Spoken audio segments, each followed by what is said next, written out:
Welcome to Sarvodaya शिक्षा। और आज हम शुरू करने वाले हैं वर्क एनर्जी पावर, जो कि क्लास 11th फिजिक्स का चैप्टर है, उसका पार्ट 2। और हम ट्राई करेंगे कि इस वीडियो में इसकी थ्योरी वाला ये पार्ट पूरा हो जाए। अगर आपने इसका पार्ट 1 नहीं देखा है तो आप ऊपर दिए हुए लिंक में जाकर उसका पार्ट 1 देख सकते हैं। हम शुरू करते हैं वर्क एनर्जी पावर का पार्ट 2। और जो टॉपिक अब हम शुरू करेंगे वो है potential energy of a spring.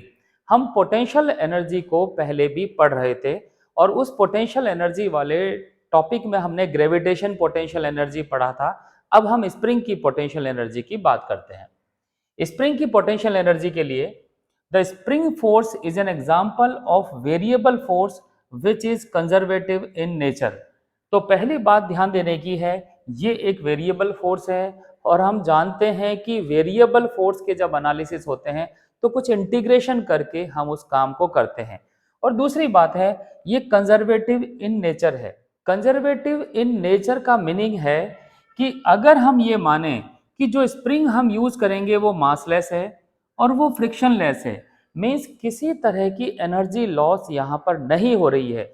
ये एक आइडियल कंडीशन है, लेकिन अगर ये कंडीशन है तो स्प्रिंग का फोर्स एक कंजर्वेटिव फोर्स होता है।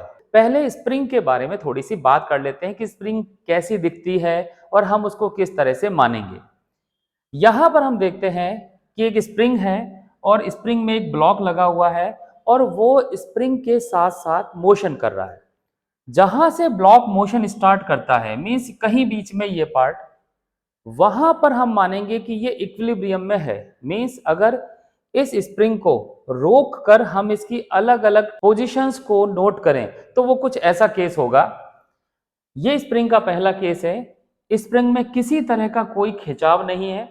स्प्रिंग जहां पर रुकी हुई है वो x इक्वल टू 0 माना है। यहां पर दो तरह के फोर्स जनरेट होंगे।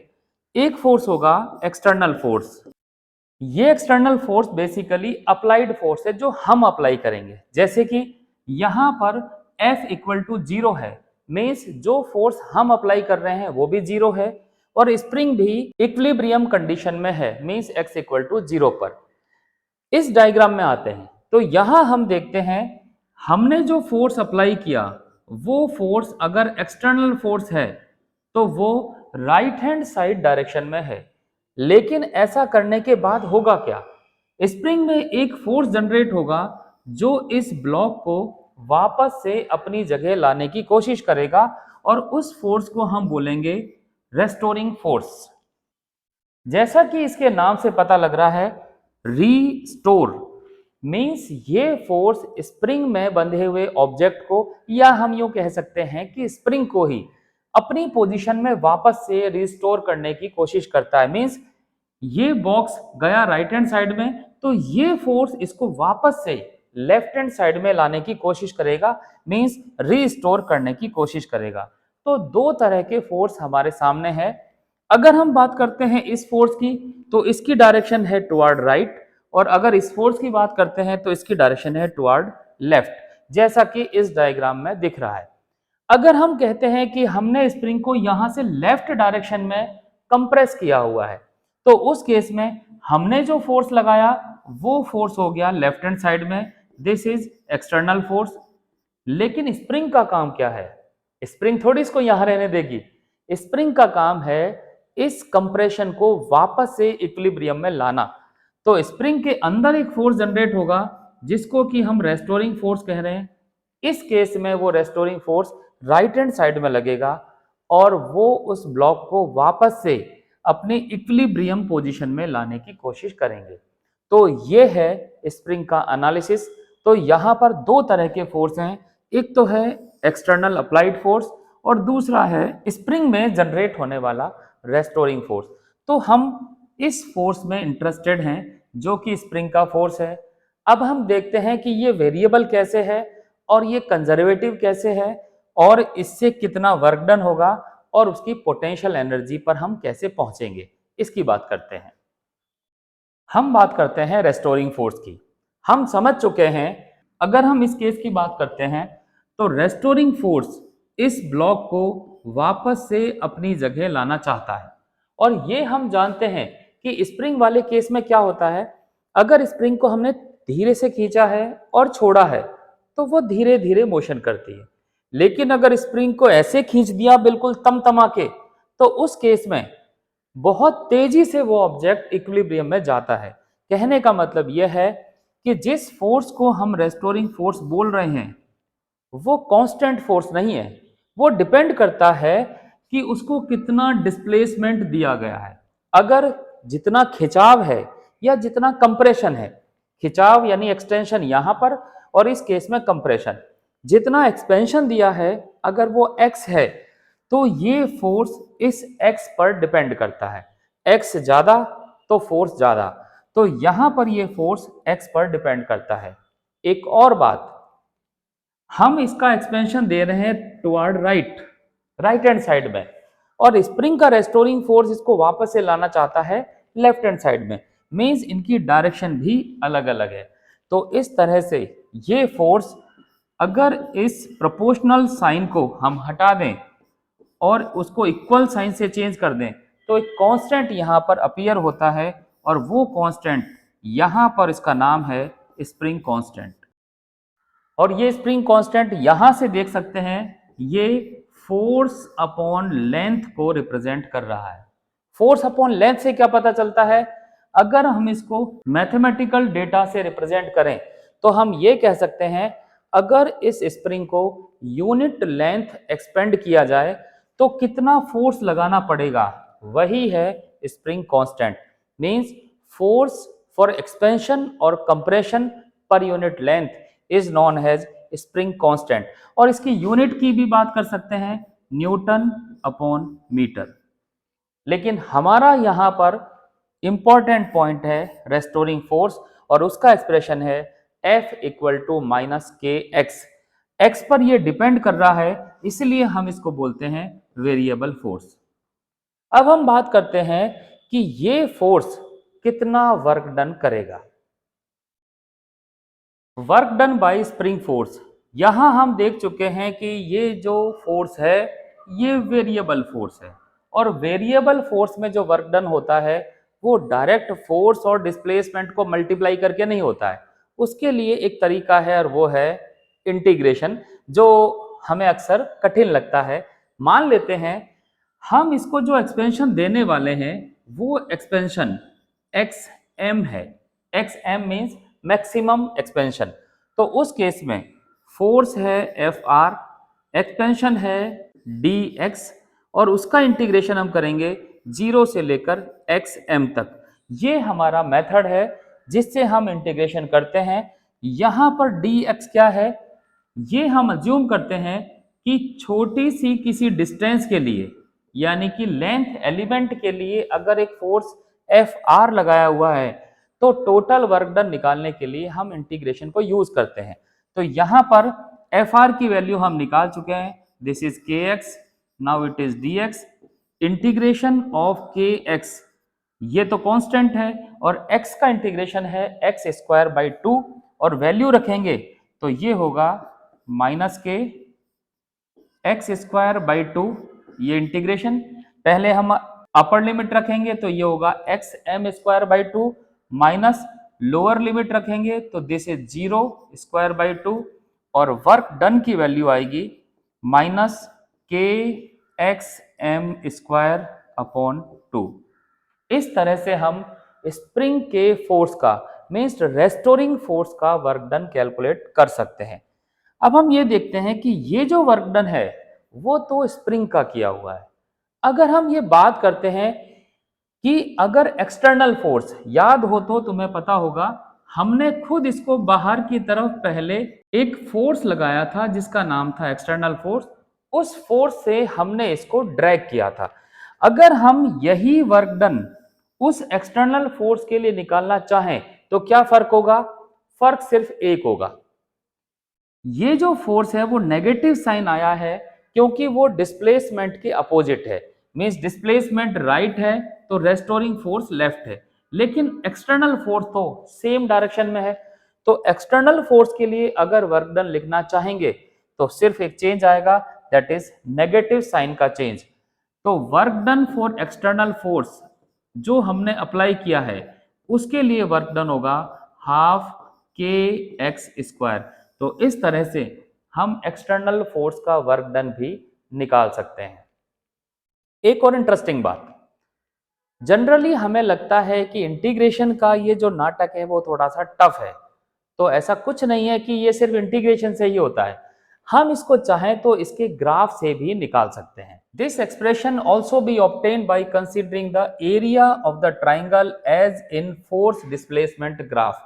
तो पहले हमें रेस्टोरिंग फोर्स और स्प्रिंग में जनरेट होने वाला डिस्प्लेसमेंट उनका ग्राफ ड्रॉ करना पड़ेगा।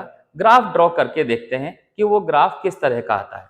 यहां हमें पता है हमने जो फोर्स अप्लाई किया वो रेस्टोरिंग फोर्स है, अगर हम रेस्टोरिंग फोर्स की बात कर रहे हैं, और डिस्प्लेसमेंट है x। दोनों में जो रिलेशन है वो ये रिलेशन है, मींस अगर x पॉजिटिव डायरेक्शन में होगा तो इस नेगेटिव साइन की वजह से रेस्टोरिंग फोर्स नेगेटिव डायरेक्शन में होगा। मींस पॉजिटिव डायरेक्शन में अगर हम x की वैल्यू मानेंगे तो फोर्स की वैल्यू नीचे की तरफ होंगी, और F is proportional to x। जो लोग मैथमेटिक्स से रिलेटेड हैं वो समझ सकते हैं ये एक ऐसी स्ट्रेट लाइन की इक्वेशन है y इक्वल टू mx जैसी, जो ओरिजिन से पास होगी और दोनों एक्सेस पर बनेगी। कुछ इस तरह का डायग्राम बनने वाला है। इस तरह से ये ग्राफ बनेगा। इस ग्राफ में देख सकते हैं अगर यहां पर x की वैल्यू कुछ मान लें पॉजिटिव, तो इसके इक्विवेलेंट फोर्स की वैल्यू नेगेटिव है। अगर x को नेगेटिव डायरेक्शन में मानेंगे तो इसके इक्विवेलेंट फोर्स की वैल्यू पॉजिटिव है। यहां पर हमारे पास फोर्स डिस्प्लेसमेंट ग्राफ है, और हम देख चुके हैं वर्क डन निकालने के लिए हम फोर्स और डिस्प्लेसमेंट को बेसिकली मल्टीप्लाई ही करते हैं। तो अगर हम यहां पर फोर्स और डिस्प्लेसमेंट को मल्टीप्लाई करेंगे तो देखिए 0 से लेकर कोई डिस्प्लेसमेंट मानते हैं xm, मींस ये वाली पोजीशन अगर xm होती तो ये एरिया वर्क को रिप्रेजेंट करता। तो वर्क निकालने के लिए हमें निकालना पड़ेगा यहां पर एरिया, और एरिया होगा half into base into height. और इस ट्राइंगल में ये वैल्यूज अगर रखेंगे, दिस इज हाफ, बेस की वैल्यू है दिस इज x, और हाइट की वैल्यू है फोर्स के इक्वलेंट, क्योंकि y डायरेक्शन में फोर्स है और फोर्स की वैल्यू है kx, this is kx। Sign convention use करेंगे तो x नेगेटिव है या फोर्स नेगेटिव है, दोनों में से एक नेगेटिव लेना पड़ेगा। अगर हमने ये ट्राइंगल यूज किया है तो x नेगेटिव, अगर ऐसा ही ट्राइंगल वहां यूज करते तो फोर्स नेगेटिव लेते, और नेगेटिव साइन की वजह से वर्क डन आता हाफ के x square with negative sign, और ये है work done by restoring force of spring. तो ये एक दूसरा मेथड है जिससे कि हम वर्क डन कैलकुलेट कर सकते हैं। अब हम वापस से उसी पॉइंट पर आते हैं जहां पर हम वर्क डन कैलकुलेट कर चुके हैं। W is equal to minus half के एक्स एम स्क्वायर। ये वर्क डन हम स्प्रिंग का कैलकुलेट कर चुके हैं। मान लेते हैं हम स्प्रिंग को एक पॉइंट xi से स्टार्ट करते हैं और वहां से इसको और एक्सपेंशन देते हुए एक फाइनल पॉइंट xf पर पहुंचा देते हैं। मींस मेरा कहने का मतलब है एक इनिशियल पॉइंट है, एक फाइनल पॉइंट है, डिस्प्लेसमेंट हम दो पॉइंट के बीच में कर रहे हैं।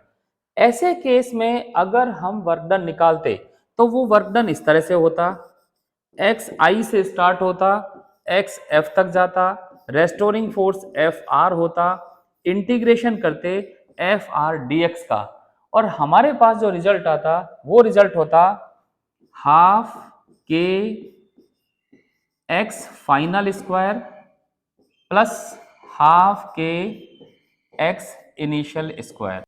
यहां हम देख सकते हैं इंटीग्रेशन के माइनस साइन को इस के एक्स स्क्वायर के माइनस साइन से इसको हमने प्लस कर लिया है।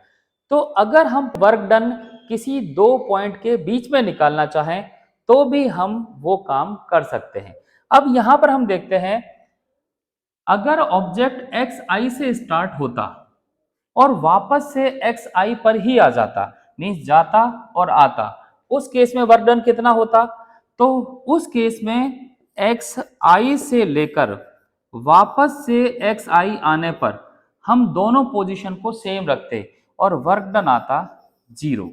यहां हम ये देखते हैं कि वर्क डन इस बात पर डिपेंड नहीं करता है कि दोनों पॉइंट के बीच में स्प्रिंग के साथ क्या हुआ है।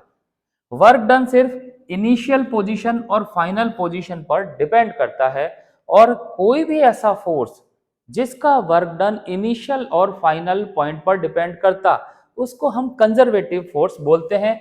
और ये हमने शुरू में ही लिखा हुआ है, this is conservative in nature. तो यहां हम कह सकते हैं कि work done does not depend upon path, means force जो है वो कंजर्वेटिव होगा।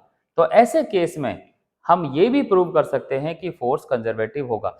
तो हमने यहां पर देखा वेरिएबल क्यों है, फोर्स कंजर्वेटिव क्यों है, और हमने उसका वर्क डन निकाला। लेकिन हमारा टॉपिक तो भाई कुछ और है। हमारा टॉपिक तो है पोटेंशियल एनर्जी, और हमने दुनिया भर की फालतू की सी बात कर ली। फालतू बात नहीं है, हम वर्क डन से ही पोटेंशियल एनर्जी डिफाइन किया करते थे। अब हम ये चेक करते हैं कि जो हमने वर्क डन किया वो इसमें एनर्जी की फॉर्म में स्टोर है, तो उसको हम पोटेंशियल एनर्जी से मैच कर लेते हैं। तो ये वाला पार्ट भी करके देखते हैं। ये है work done by external force. External force का मतलब है जो फोर्स हमने लगाया, मींस अप्लाइड फोर्स। ये हम जानते हैं कि रेस्टोरिंग फोर्स की वजह से जो वर्क डन आया था वो नेगेटिव था, और अप्लाइड फोर्स मींस हमारा फोर्स वो तो डिस्प्लेसमेंट की डायरेक्शन में ही है, तो वो पॉजिटिव आ गया।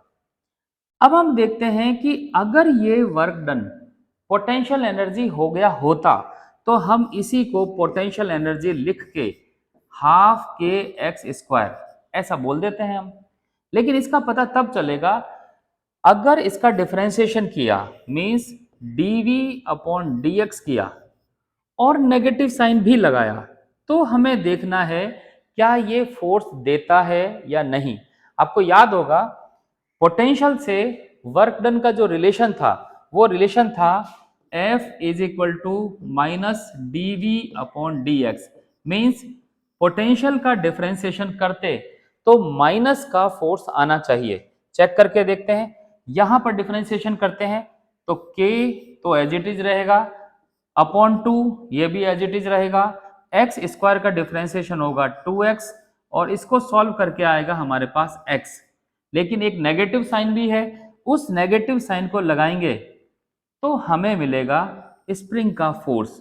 और यहां से हम कह सकते हैं कि ये जो वर्क डन हमने किया है, ये वर्क डन स्प्रिंग में स्टोर हो चुका है, और वही उसकी पोटेंशियल एनर्जी है। और उस पोटेंशियल एनर्जी की बदौलत ही वो फिर से अपना काम करके दिखाता है। मींस कुछ सिचुएशन ऐसी बनी, पहले हमने फोर्स लगाया, हमारी एनर्जी स्प्रिंग में स्टोर हो गई, और उस स्टोर्ड एनर्जी ने स्प्रिंग से वर्क डन करवाया जो हमें वापस आता हुआ नजर आता है, और उसको हम बोलते हैं कि ये रेस्टोरिंग फोर्स ने किया है। तो ये है स्प्रिंग की पोटेंशियल एनर्जी। यहां पर कुछ स्पेशल केसेस भी देखते हैं। मान लेते हैं हमने स्प्रिंग को मैक्सिमम डिस्टेंस तक एक्सपेंड किया है, और वो है एक्स एम डिस्प्लेसमेंट। तो उस केस में इसमें जो पोटेंशियल एनर्जी होगी वो होगी हाफ के एक्स एम स्क्वायर। लेकिन हम कोई सिचुएशन माने जहां पर स्प्रिंग को हमने एक्स एम तक एक्सपेंड नहीं कर रखा है, मान लिया एक्स एम तक पहुंची हुई है और वहां से हमने छोड़ दिया, और बीच की किसी सिचुएशन पर है, तो उस जगह पर पोटेंशियल एनर्जी तो हो जाएगी हाफ के एक्स स्क्वायर, जहां पर एक्स कोई बीच की सिचुएशन है। लेकिन ये जो एनर्जी है टोटल पोटेंशियल एनर्जी तो नहीं होगी, तो बाकी एनर्जी क्या होगी? एक्सट्रीम पोजीशन पर जब ऑब्जेक्ट है तो उस केस में जो एनर्जी है वो है कंप्लीटली पोटेंशियल एनर्जी, ऑब्जेक्ट रुका हुआ है। लेकिन जब उसको छोड़ा तो ऑब्जेक्ट में मोशन शुरू हुआ, तो पोटेंशियल एनर्जी डिक्रीज हुई, और जितनी उसकी स्पीड हुई उसके हिसाब से उसमें एक काइनेटिक एनर्जी जनरेट होगी, और ये दोनों एनर्जी होंगी टोटल मैकेनिकल एनर्जी। और ये हम जानते हैं, यहाँ पर हमने स्प्रिंग को मासलेस माना हुआ है, फ्रिक्शन भी कुछ नहीं है, तो इस केस में ये टोटल मैकेनिकल एनर्जी कंजर्व रहेगी। कंजर्व रहने का मतलब ये है, किसी भी पॉइंट पर हम मैकेनिकल एनर्जी चेक करेंगे तो उसका टोटल हमेशा सेम आएगा। इससे हमें क्या बातें पता चलती है वो भी देखते हैं।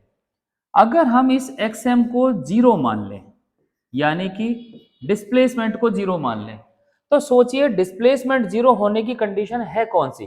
कंडीशन है ये। तो इस केस में पोटेंशियल एनर्जी तो हो जाएगी जीरो, यानी कि ये वाला पार्ट इसका जीरो होगा। तो जब ये जीरो हो जाएगी तो टोटल एनर्जी का कौन सा पार्ट बचेगा? और वो पार्ट होगा काइनेटिक एनर्जी। तो हम यहां पर कह सकते हैं इस समय इसकी जो काइनेटिक एनर्जी होगी वो एनर्जी मैक्सिमम होगी। इसको कैसे समझे? स्प्रिंग इक्विलिब्रियम में इस पोजीशन पे है, हमने इसको खींचा और यहां पे जब रुकी हुई है तो उस समय उसकी स्पीड जीरो है, तो टोटल काइनेटिक एनर्जी जीरो और सारी एनर्जी कौन सी होगी? Potential energy. और जब वहां से छोड़ेंगे तो पोटेंशियल एनर्जी धीरे धीरे डिक्रीज होगी और इक्विलिब्रियम पे आते आते पोटेंशियल एनर्जी जीरो, जैसा कि हमने यहां कहा। लेकिन वहां से यहां तक आते हुए स्पीड कितनी हो जाएगी? बहुत ही खतरनाक स्पीड बढ़ जाएगी। तो उस केस में काइनेटिक एनर्जी उसकी मैक्सिमम होगी। तो इस तरह से डिफरेंट पोजीशन पर हम ये वैल्यू भी निकाल सकते हैं। एक छोटा सा केस लेके देखते हैं। एक ऐसी सिचुएशन जहां पर पोटेंशियल एनर्जी जीरो हो चुकी हो, मींस मीन पोजीशन पर ऑब्जेक्ट आ चुका हो। मीन पोजीशन मींस ये वाली पोजीशन इक्विलिब्रियम पर आ चुका हो, तो उस समय उस ब्लॉक की स्पीड कितनी होगी? तो देखिए कैसे कैलकुलेट कर सकते हैं।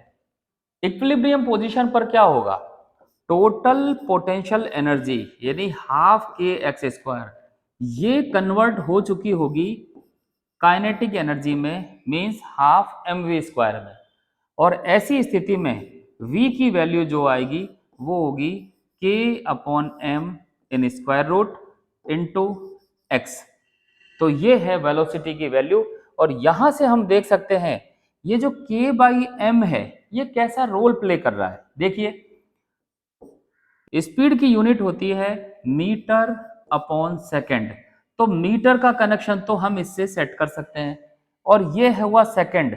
तो इसका मतलब है k बाई एम, इसकी यूनिट सेकेंड की पावर -2 होनी चाहिए, जिससे कि इसका अंडर रूट हो और ये डिनोमिनेटर में पहुंच पाए।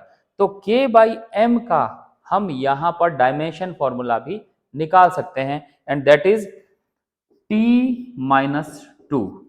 तो यहां से हम इस k बाई एम का डायमेंशन फॉर्मूला भी निकाल सकते हैं। अब यहां ये बात समझ में आ गई कि टोटल मैकेनिकल एनर्जी तो कांस्टेंट ही रहेगी, सिर्फ काइनेटिक एनर्जी और पोटेंशियल एनर्जी आपस में बदलती रहेंगी। तो एक बार ग्राफ से समझते हैं कि इनके ग्राफ कैसे होते हैं। Parabolic plot of the potential energy V and kinetic energy K of a block attached to a spring। यहां पर हम जानते हैं पोटेंशियल एनर्जी है हाफ के एक्स स्क्वायर और काइनेटिक एनर्जी है हाफ एम वी स्क्वायर। इन दोनों एक्सप्रेशन में ध्यान रखने की बात है, कैपिटल वाला जो ये V है और ये स्मॉल वाला V है, तो ये एक पोटेंशियल एनर्जी को रिप्रेजेंट कर रहा है और एक वेलोसिटी को। तो ये बात ध्यान रखना। अब हम आते हैं इनके ग्राफ पर। यहां पे लिखा है पैराबोलिक प्लॉट। जो मैथमेटिक्स में इंटरेस्ट दिखाते हैं तो वो जानते हैं v और x का रिलेशन हाफ के एक्स स्क्वायर जैसा है, ये कुछ कुछ मैच करता है। y square is equal to 4x, जो कि पैराबोला की इक्वेशन है। तो कुछ लोग तो डायरेक्ट इससे इस ग्राफ को बना सकते हैं, लेकिन जो डायरेक्ट नहीं बना सकते तो वो इन एक्सप्रेशन को देखकर भी ग्राफ को समझ सकते हैं। ये है इसका ग्राफ। यहां पर देखिए जो ये स्ट्रेट लाइन है, नीचे वाली जो लाइन है ये तो डिस्प्लेसमेंट को रिप्रेजेंट कर रही है, वाई एक्सिस पे जो लाइन है वो एनर्जी को रिप्रेजेंट कर रही है। यहां पर एक लाइन है जो कांस्टेंट है, दिस इज कांस्टेंट, और ये है total energy, total mechanical energy, और के काइनेटिक एनर्जी और बी पोटेंशियल एनर्जी। अब इन दोनों को समझते हैं। जब हम कहते हैं कि जो ऑब्जेक्ट है वो मीन पोजीशन पर है, तो मीन पोजीशन पर है मींस बीच में है, तो potential energy x equal to zero होने से जीरो हो जाती है। मीन्स अगर यहाँ जीरो रख देंगे तो पोटेंशियल एनर्जी जीरो, लेकिन यहाँ v कैसा होता है, v तो भाई मैक्सिमम होता है, और उस केस में काइनेटिक एनर्जी की वैल्यू जो है वो मैक्सिमम होनी चाहिए। ग्राफ में चेक करते हैं, ये वाला जो ग्राफ है जो ब्लू कलर का दिखाई दे रहा है वो k का है काइनेटिक एनर्जी, तो मीन पोजीशन पर काइनेटिक एनर्जी मैक्सिमम है, और ये दूसरा ग्राफ पोटेंशियल एनर्जी का है जो कि जीरो है। ग्राफ में दोनों तरफ स्क्वायर होने की वजह से नेगेटिव में कुछ भी नहीं आया है, सब कुछ पॉजिटिव है। मींस पोटेंशियल एनर्जी और काइनेटिक एनर्जी दोनों पॉजिटिव।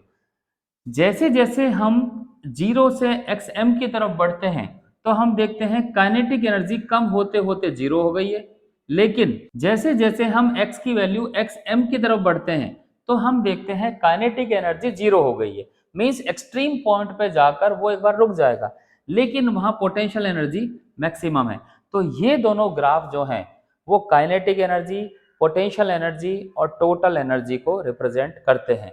तो ये था स्प्रिंग के लिए उसका फोर्स, उसकी पोटेंशियल एनर्जी, उसका वर्क डन और इन सब का एक छोटा सा एनालिसिस।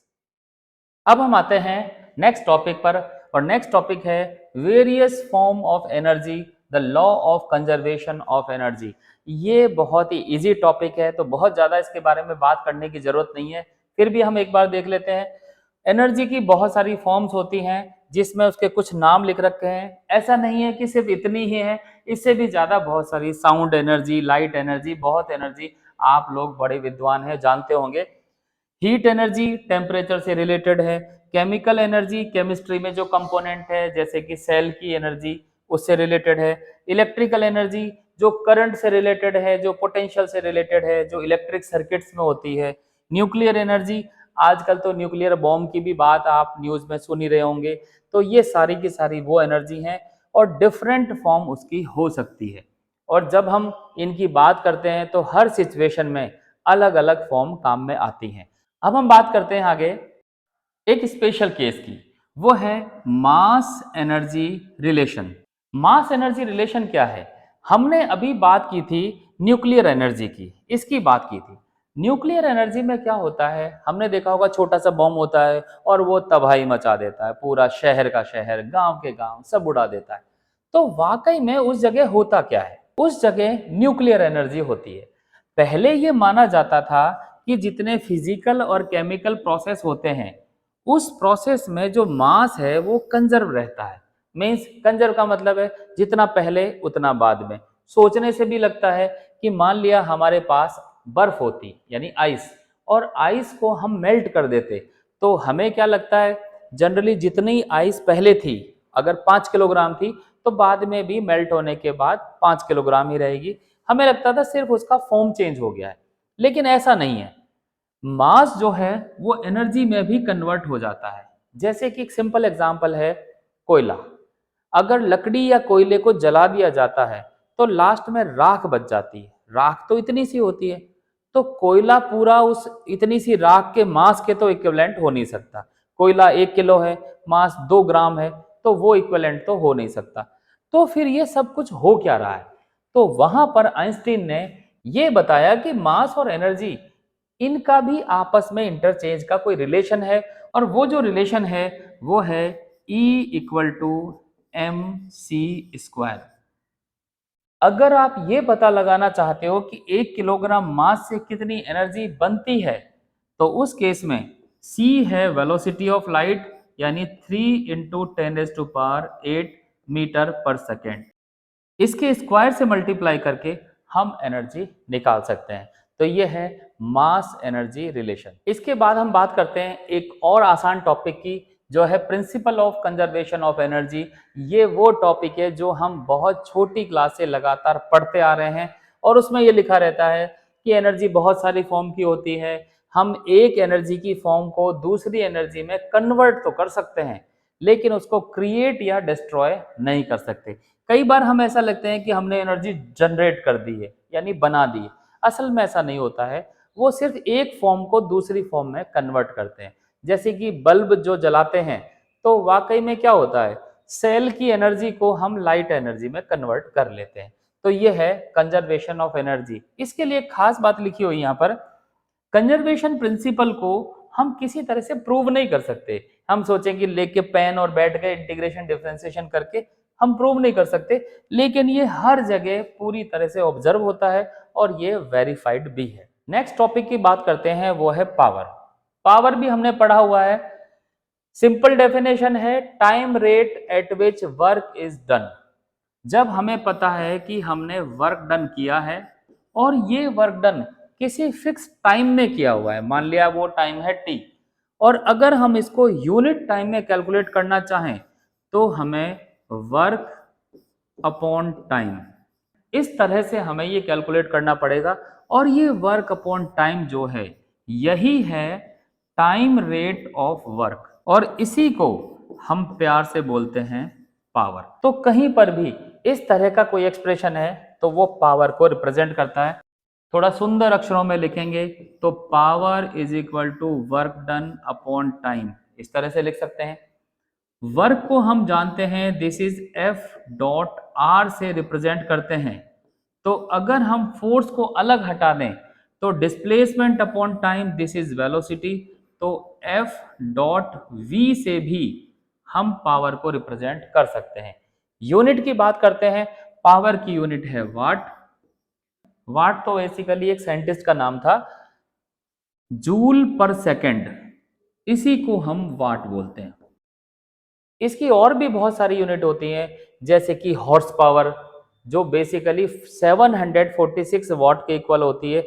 कभी कभी कोई कंफ्यूजन भी हो जाता है, जैसे एक वर्ड है किलोवाट आवर, ये अक्सर सुनने में आता है जब जब हम मीटर रीडिंग की बात करते हैं तब। लेकिन यहाँ पर एक बात देखने की है, किलो तो चलो 10 की पावर 3 को रिप्रेजेंट करता है, वाट यहाँ पर ये पावर को रिप्रेजेंट करता है, ये आवर ये तो टाइम को रिप्रेजेंट करने वाली चीज हुई। तो यानी कि हम वाट को टाइम से मल्टीप्लाई कर रहे हैं, मींस वाट है पावर और टाइम से मल्टीप्लाई किया तो ये हो गया वर्क मींस एनर्जी। तो किलोवाट आवर में ऐसा कभी मत करना कि वाट दिख जाए तो हम सोचें कि ये तो भाई पावर है, पावर नहीं है, ये है एनर्जी की यूनिट। तो यूनिट सिस्टम में ये ध्यान दे लेना कि वो वाकई में इससे जनरेट होती भी हैं या नहीं। अब हम आते हैं नेक्स्ट टॉपिक पर और वो है collision. In this topic we try to discover physical quantity which do not change in the physical process. आमतौर पर हम जितने भी अब तक के काम कर रहे हैं उसमें करते क्या हैं, पोजीशन ले ली, टाइम ले लिया, उसका आगे पीछे ऊपर नीचे करके एनालिसिस करते हैं। यहाँ पर भी हम बाकी कुछ और फिजिकल क्वांटिटी की बात कर रहे हैं जो कि फिजिकल प्रोसेस में चेंज नहीं होते, जैसे कि लॉ ऑफ मोमेंटम। इसके बारे में तो हम बहुत बार पहले भी पढ़ चुके हैं, मोमेंटम कंजर्वेशन प्रिंसिपल और एटसेट्रा। और बात करते हैं एनर्जी, अभी जस्ट पिछले ही टॉपिक में पढ़ा कंजर्वेशन ऑफ एनर्जी। यहाँ पर हम कोलिजन की बात करते हैं और कोलिजन में हम पढ़ेंगे कि ये चीजें किस तरह से चेंज होती हैं या सेम रहती हैं। पहले कोलिजन को समझते हैं, ये है क्या। मान लिया एक बॉल है, एक जगह रखी हुई है, दूसरी बॉल पीछे से आई और धड़ाम से टक्कर कर दी, और टक्कर करने के बाद ये रुक भी सकती है, चल भी सकती है, ऐसा ही उसके साथ कुछ होगा। ये है सिंपली कोलिजन। डेफिनेशन देने की मुझे नहीं लगता इसकी जरूरत है। हम आगे चलते हैं कि ये कोलिजन हम किस तरह से पढ़ेंगे। यहां पर हमने एक चार्ट बना रखा है, उस चार्ट में दो तरह के कोलिजन लिखे हुए हैं, एक इनइलास्टिक और एक इलास्टिक। इलास्टिक कोलिजन ये एक आइडियल कोलिजन है। आइडियल इसलिए क्योंकि हम ज्यादातर इसी को पढ़ेंगे, लेकिन प्रैक्टिकली ज्यादातर जो होता है वो इनइलास्टिक ही होता है। जब न्यूमेरिकल करते हैं तो हमेशा क्या करते हैं, पॉइंट ऑब्जेक्ट मान लिया, सरफेस को फ्रिक्शनलेस मान लिया। ये सब वो सिचुएशन है जो जनरली नहीं होती है, लेकिन हम मानते क्यों हैं? मानते इसलिए हैं कि हमें पता है कि हम कमजोर हैं, उतनी जबरदस्त मैथ्स नहीं जानते हैं, तो हम अपनी सिचुएशन को इजी करते हैं, यानी आइडियल कर लेते हैं और कैलकुलेशन थोड़ी सी बचा लेते हैं, क्योंकि हमारा बेसिकली एम तो कॉन्सेप्ट समझना ही है। तो इसलिए मैथमेटिक्स में अभी ज्यादा ना घुसें तो ही अच्छा है। तो दो तरह के कोलिजन हम यहाँ पर डील करेंगे, एक आइडियल कोलिजन और एक रियल कोलिजन। ये सचमुच में होने वाले हैं और ऐसे कभी नहीं होंगे, यानी कि ऐसी सिचुएशन रेयर हो सकती है। दूसरा, शेप चेंजेस। आइडियल कॉलिजन की बात करेंगे तो क्या है? दो कारों की टक्कर, किसी बॉल की जमीन में टक्कर, मिट्टी के दो गोलों की टक्कर। ऐसी टक्कर में क्या होता है? शेप तो बदलती है। ऐसा कब हुआ है कि कार की टक्कर हुई और एक भी कार में कुछ नहीं हुआ है? कार तो बिल्कुल हो सकता है एक दूसरे के अंदर भी घुस जाए। तो ये रियल कॉलिजन है, इसमें शेप चेंज होगी। आगे बात करते हैं काइनेटिक एनर्जी की। Kinetic energy is not conserved. यहां पर काइनेटिक एनर्जी कंजर्व नहीं रहती है और यहां पर काइनेटिक एनर्जी कंजर्व रहती है। इस बात को भी समझते हैं। एक ऑब्जेक्ट है ये वाला और दूसरा ऑब्जेक्ट है ये वाला। ये इधर आ रहा है और ये इधर से आ रहा है। हम कहते हैं कि शेप चेंज नहीं हुई। शेप चेंज नहीं होने का मतलब है टक्कर ही नहीं हुई देखा जाए तो, लेकिन फिर भी हम कहते हैं टक्कर होनी है। जब इनकी टक्कर होगी तो ये कांटेक्ट में भी आएंगे। कांटेक्ट में आएंगे तो साउंड जनरेट होगी, धड़ाम, इस तरह से। शेप नहीं चेंज कर रहे हैं तो हम क्या कहेंगे? साउंड भी नहीं आएगी। लेकिन यहां पे तो साउंड आएगी। जब इस तरह की टक्कर होगी तो क्या हीट जनरेट होगी? होती ही है। इनइलास्टिक कॉलिजन में हीट आएगी, लेकिन यहां कहेंगे कोई हीट भी नहीं आ रही है। तो कहने का मतलब ये हुआ, जितनी और तरह की एनर्जी को हम इन्वॉल्व करना चाहते हैं, इलास्टिक कॉलिजन में उनको इन्वॉल्व करने पर पाबंदी है, वो नहीं करोगे। अगर वो नहीं करोगे तो जो काइनेटिक एनर्जी ऑब्जेक्ट में है वो बाद में भी रहेगी। इसलिए हम कहते हैं kinetic energy before collision is equal to kinetic energy after collision. ये कंडीशन है जो यहां और यहां डिफरेंट है। यहां पर ऐसा कुछ नहीं है। यहां पे लॉस होगा heat energy, sound energy, friction और तमाम तरह की जितनी एनर्जी जो आप मानना चाहो मानिए, और उनको मानने से काइनेटिक एनर्जी में लॉस होगा। लेकिन यहां ऐसा कुछ नहीं होगा। यही वजह है इलास्टिक कॉलिजन के क्वेश्चन करते समय टक्कर से पहले और टक्कर के बाद की काइनेटिक एनर्जी को कंपेयर कर लेंगे। एक बहुत ही इंपॉर्टेंट चीज यहां हमने लिखा है before collision and after collision. इसका क्या मीनिंग है? जब भी इस तरह का कोई कॉलिजन होगा तो वहां पर जनरली 3 स्टेज होती हैं। पहली स्टेज होती है टक्कर से पहले, एक होगी टक्कर के बाद और तीसरी होगी ड्यूरिंग कॉलिजन। तो हमने यहां पर ड्यूरिंग कॉलिजन नहीं लिखा है। इसका मतलब ये हुआ कि ये कंजर्वेशन प्रिंसिपल जैसा नहीं है कि हमेशा काइनेटिक एनर्जी कंजर्व रहेगी। इसमें कॉलिजन के दौरान काइनेटिक एनर्जी कंजर्व नहीं रहेगी। मींस जो पहले थी वो बाद में तो रहेगी, लेकिन ड्यूरिंग कॉलिजन वो सेम नहीं रहेगी। इसको कुछ ऐसे समझ सकते हैं, मान लो एक ऑब्जेक्ट है, बॉल 5 मीटर पर सेकंड से आ रही है, दूसरी बॉल भी 5 मीटर पर सेकंड से, दोनों का मास सेम है। जब ये आगे आके टकराएंगी, टकराते समय एक मोमेंट पर वो दोनों रुकेंगी और फिर वापस से रिबाउंड हो जाएंगी। जिस समय वो रुकेंगी वो है ड्यूरिंग कॉलिजन, और ड्यूरिंग कॉलिजन चूंकि वो स्टैटिक हैं तो काइनेटिक एनर्जी होगी 0। हो गया नियम फिर। तो इसलिए काइनेटिक एनर्जी का यूज करते समय, मींस इस प्रिंसिपल का यूज करते समय ध्यान रखना ड्यूरिंग कॉलिजन के केस अलग से डिस्कस करने हैं, ना कि इनमें मिला के। अब आते हैं इसका next point, momentum and total energy. ये दोनों ऐसी फिजिकल क्वांटिटी हैं जो कंजर्व रहती है।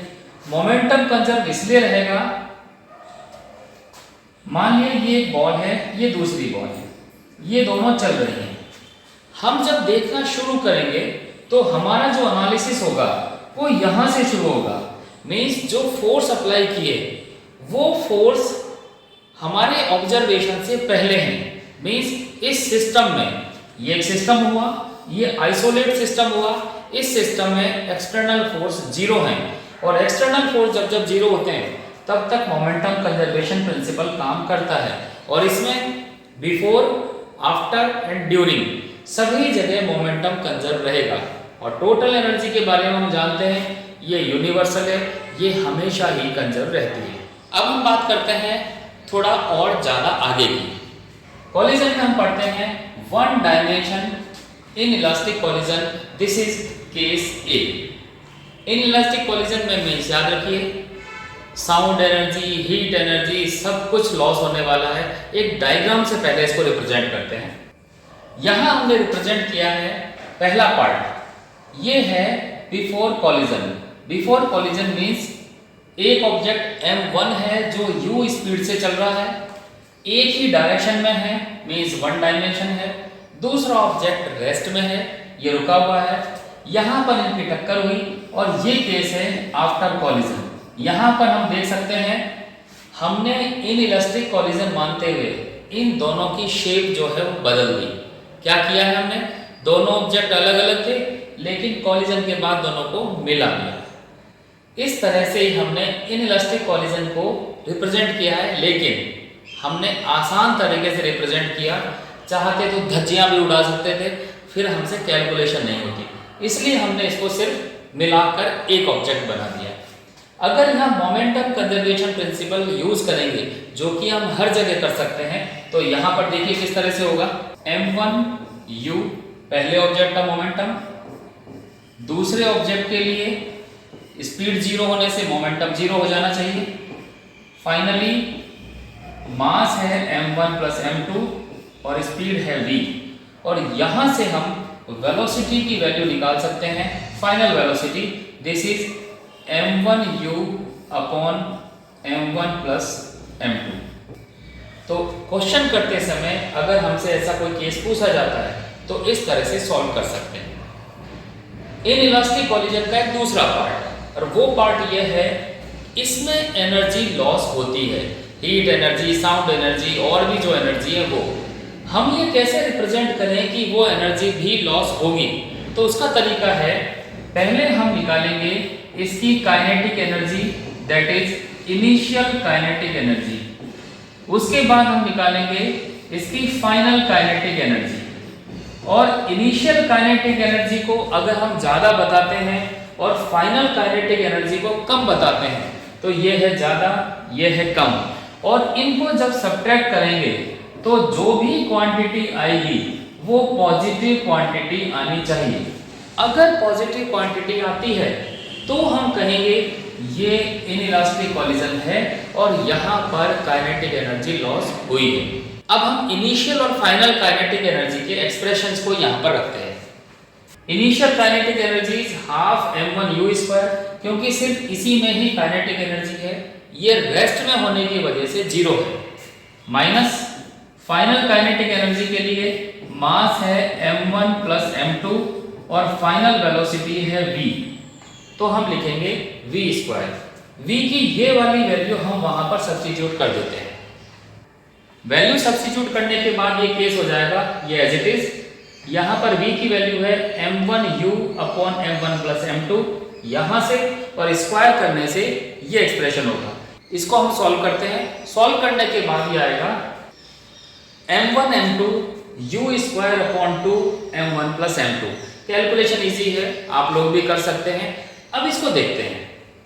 मास जो है ऑब्जेक्ट के वो कभी भी नेगेटिव नहीं हो सकते, तो ये दोनों चारों term m1 m2 and m1 plus m2 ये हमेशा पॉजिटिव ही रहेंगी। u ऐसी टर्म है जो वेलोसिटी को रिप्रेजेंट करती है, तो ये नेगेटिव हो सकती है, लेकिन इसके स्क्वायर की वजह से ये भी पॉजिटिव होगी। तो हम कह सकते हैं इनिशियल काइनेटिक एनर्जी में से फाइनल काइनेटिक एनर्जी को सब्ट्रैक्ट किया तो एक पॉजिटिव क्वांटिटी आती है। पॉजिटिव आने का मतलब है ये वाली काइनेटिक एनर्जी बड़ी है, और अगर ये ज़्यादा है तो भाई लॉस हुआ ही है, और लॉस हुआ है तो ये इनइलास्टिक कॉलिजन को रिप्रेजेंट करता है। तो ये था हमारा इनइलास्टिक कॉलिजन का एनालिसिस। अब हम बात करते हैं इलास्टिक कॉलिजन की। वन डायमेंशन इलास्टिक कॉलिजन, ये गलती से यहाँ पर इन लिखा हुआ है, इसको काट देते हैं। इसको समझने के लिए फिर से एक सिचुएशन को ड्रॉ करते हैं। यहाँ पर हमने जो केस बनाया है वो कुछ इस तरह का है।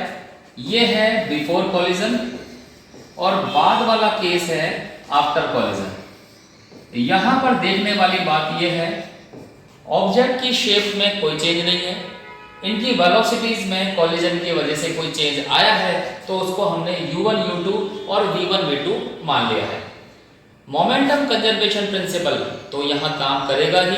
उसका कारण है क्योंकि ये सिस्टम आइसोलेटेड सिस्टम है, external forces are not working.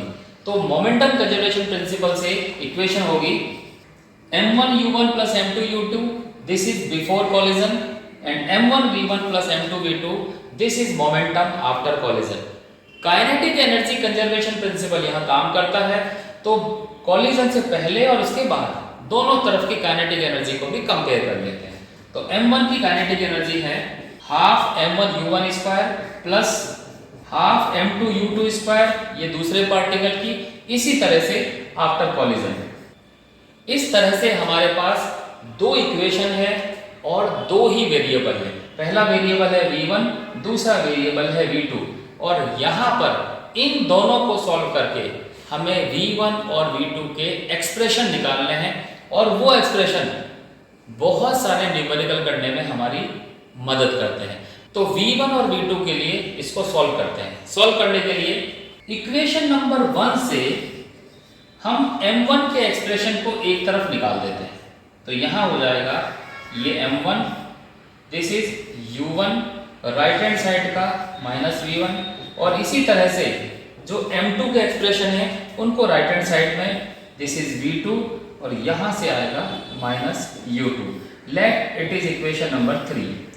Same काम हम काइनेटिक एनर्जी इक्वेशन के लिए भी करते हैं। तो यहाँ से m1 ये होगा u1 square minus v1 square is equal to, similarly right hand side में ये जो हाफ है वो लेफ्ट हैंड साइड और राइट हैंड साइड में कैंसिल हो गया।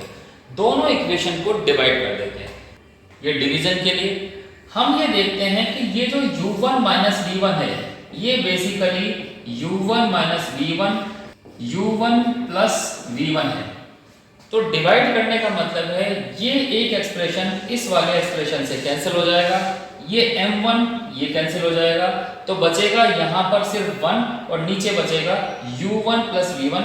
इसको हम आगे लिख लेते हैं। यहाँ हम देख सकते हैं इस एक्सप्रेशन में नीचे बचा है u1 प्लस v1, और उसी तरह से आगे बचा है v2 प्लस u2। यहाँ से लिख सकते हैं v2 plus u2 is equal to u1 plus v1। इस एक्सप्रेशन से अगर इसको हम v1 की फॉर्म में चेंज करना चाहें तो ये होगा v2 plus u2 minus u1, और अगर इस एक्सप्रेशन को v2 की फॉर्म में लिखना चाहें तो ये होगा v2 equal to u1 plus v1 minus u2, equation number 6। अब हम v2 की वैल्यू को यहाँ सब्स्टिट्यूट करते हैं और v1 का एक्सप्रेशन कैलकुलेट करते हैं। यहाँ हम देख सकते हैं इक्वेशन में ये एक्सप्रेशन सेम है। इस v2 की जगह हमने लिखा है u1 plus v1 minus u2। इसको हम सॉल्व करते हैं। हम कैलकुलेट करना चाहते हैं v1 की वैल्यू, ये v1 ये v1। तो v1 के एक्सप्रेशन को एक साइड में रखते हैं और बाकी एक्सप्रेशन को दूसरी साइड। तो हमने v1 कॉमन लिया, यहाँ बचा m1 प्लस m2। बची हुई क्वांटिटी को देखते हैं m2u2, and this is again m2u2। Left hand side में जाएंगी 2m2u2, it will B 2m2u2। बाकी क्वांटिटीज में m2u1 एंड m1u1, इन दोनों से अगर u1 कॉमन ले लेते हैं तो ये बचेगा u1 m1 माइनस m2। इस m1 प्लस m2 से डिवाइड कर देंगे तो हमें v1 की वैल्यू मिल जाएगी। मैं वहां पर अलग v1 की वैल्यू लिख देता हूं। यहां देख सकते हैं v1 is equal to, this is m1 minus m2 upon m1 plus m2 करेंगे तो m1 minus m2 upon m1 plus m2 into u1, और सेकेंड एक्सप्रेशन में 2m2u2 upon m1 plus m2। तो ये है v1 का एक्सप्रेशन। और कमाल की बात है, अगर हम इसी एक्सप्रेशन को देखकर v2 की वैल्यू लिखना चाहें तो भी हम डायरेक्ट लिख सकते हैं। सिर्फ करना क्या है, 1 की जगह 2 और 2 की जगह 1 कर देंगे। देखिए किस तरह से, ये है v2 इज इक्वल टू, ये हो जाएगा 1 की जगह 2 करने से m2, this is m1, this is u2 upon m2 plus m1 plus 2 m1u1 upon m2 plus m1। तो हम देख सकते हैं एक एक्सप्रेशन को सॉल्व करने में थोड़ा सा पापड़ बेलने पड़ेंगे, लेकिन दूसरा वाला हम डायरेक्ट भी निकाल सकते हैं। लेकिन ये जो फॉर्मूले हैं इनको याद कर लिया जाए तो भी काफ़ी अच्छा रहेगा, क्योंकि कई सारे क्वेश्चन ऐसे आएंगे जिनमें डायरेक्ट वैल्यूज रख के हम सिचुएशन को समझ पाएंगे कि ऑब्जेक्ट कोलिजन के बाद कैसा बिहेवियर करता है। नेक्स्ट टॉपिक पे आते हैं और नेक्स्ट टॉपिक है कोलिजन इन 2 डायमेंशन। इस केस में हम ये सारी कैलकुलेशन नहीं करने वाले हैं, हम सिर्फ ये देखेंगे कि इसके मोमेंटम और एनर्जी कंजर्वेशन की इक्वेशन कैसे निकलती है। इतना केस हमने लिया, 2 ऑब्जेक्ट हैं जिनकी वेलोसिटीज u1 u2 है, 1 डायमेंशन में चल रहे हैं। हम चाहते तो इनको भी अलग अलग डायमेंशन में चला सकते थे, हमारी इच्छा है, हम तो हमेशा आसान वाली चीज़ ही लेते हैं। लेकिन कोलिजन के बाद पहला ऑब्जेक्ट जो m1 है वो चला गया कहीं उधर, उसकी वेलोसिटी हो गई v1 और हॉरिजॉन्टल डायरेक्शन के साथ उसका एंगल है θ1। अब यहाँ देख सकते हैं, अब ये 2 डायमेंशन का एनालिसिस शुरू हो गया। इसी तरह से जो दूसरा ऑब्जेक्ट है m2 वो कहीं और चला गया है, जिसकी वेलोसिटी v है और हॉरिजॉन्टल के साथ एंगल है θ2। यहाँ पर हम जानते हैं एक डायमेंशन है x और दूसरी डायमेंशन है y, तो हमें सभी चीजों के कंपोनेंट ब्रेक करने पड़ेंगे x एक्सेस और y एक्सेस के अलोंग, और उस कंपोनेंट से ही हम एनालिसिस करेंगे। मैं मोमेंटम कंजर्वेशन प्रिंसिपल को x और y एक्सेस के अलोंग यूज करके एक बार दिखा देता हूं, जिससे कि ये अंदाजा लग जाएगा कि क्वेश्चन जब आएंगे तो कैसे करने हैं। x एक्सेस के अलोंग मोमेंटम कंजर्वेशन प्रिंसिपल इस्तेमाल करते हैं। पहले ऑब्जेक्ट के लिए m1 u1 कोई दिक्कत नहीं, दूसरे के लिए m2 u2। जब हम यहाँ आएंगे तो इस v1 वेलोसिटी का x कंपोनेंट हमें लेना पड़ेगा, और इसका x कंपोनेंट है v1 cos θ1। तो यहाँ मोमेंटम होगा m1 v1 cos θ1 और उसमें होगा m2 v2 cos θ2। तो इस तरह से मोमेंटम कंजर्वेशन की इक्वेशन बनेगी। अगर हम ये y एक्सेस के अलोंग करना चाहें तो उस केस में इक्वेशन कैसी बनेगी, m1 into इस u1 वेलोसिटी का y कंपोनेंट तो 0 होगा, तो it will B 0। Similarly m2 into 0, तो y एक्सेस के अलोंग 0 मोमेंटम आएगा। फाइनली आगे देखते हैं, after collision m1 into v1 का y कंपोनेंट, तो इस v1 का y कंपोनेंट है ऊपर की तरफ, it will B v1 sin θ1। अब तुम कंपोनेंट ब्रेक करना जानते हो तो ये निकाल सकते हो। जब इसकी बात करेंगे, this is m2 component of v2 along y axis, इसका कंपोनेंट आएगा नीचे की तरफ, तो it will be -v2 sin θ2 due to along negative y axis. तो इस तरह से 4 वेरिएबल हमारे पास होंगे, एक होगा v1, एक होगा v2, एक θ1, एक θ2, और इन 4 वेरिएबल के लिए there will be 4 equation, 2 equation momentum conservation की और 2 equation kinetic energy conservation principle की। और इस तरह से हम इस 2 डायमेंशन कोलिजन को भी पढ़ सकते हैं। And that's all about work, energy and power. और जहाँ तक रही न्यूमेरिकल की बात, अब हम अलग अलग वीडियोस में न्यूमेरिकल को करते ही हैं, तो वो आपके सामने आते रहेंगे।